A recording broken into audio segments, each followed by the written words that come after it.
Hello guys, welcome back to Lattu's kitchen. இன்றைக்கி நம்ம சேனலில் நன்னாரி சர்பத் எப்படி பண்ணுறதுன்னு பார்க்க போகிறோம். இந்த நன்னாரி சர்பத் பார்த்திங்கன்னா சம்மர் டைமில் நம்ம உடம்பை ரெஃப்ரெஷிங்காக வச்சுக்கிறதுக்கு ரொம்பவே ஹெல்ப் பண்ணும்.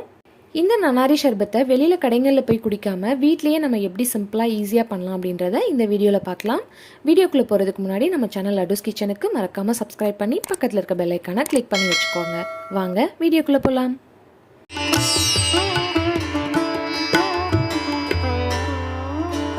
நன்னாரி ஷர்பத் பண்ணுறதுக்கு நான் இன்றைக்கி நன்னாரி எசன்ஸ் எடுத்திருக்கேன்.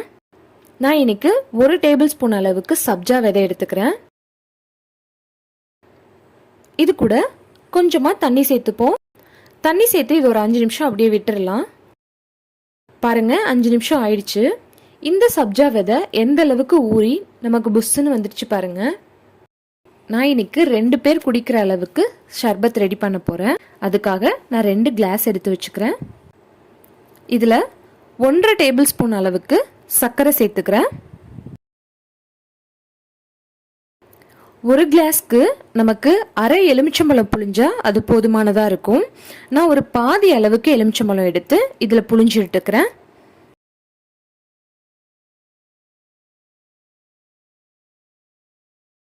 பாருங்க, இதே மாதிரி இந்த கிளாஸ்லையும் நான் ஒரு பாதி எலுமிச்சம்பழம் புழிஞ்சு எடுத்துக்கிறேன்.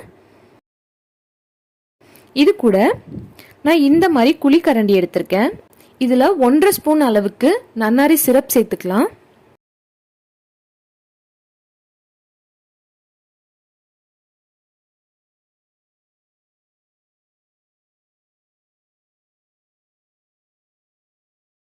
இது கூடவே நம்ம ஊற வச்சு எடுத்திருந்த சப்ஜா சீட்ஸ் 1 டேபிள் ஸ்பூன் சேர்த்துக்கலாம். இதில் கொஞ்சமாக ஐஸ் கியூப் சேர்த்துக்கலாம். அவ்வளோதான். இதில் நமக்கு தேவைப்படுற அளவுக்கு தண்ணி கலந்துக்கோங்க.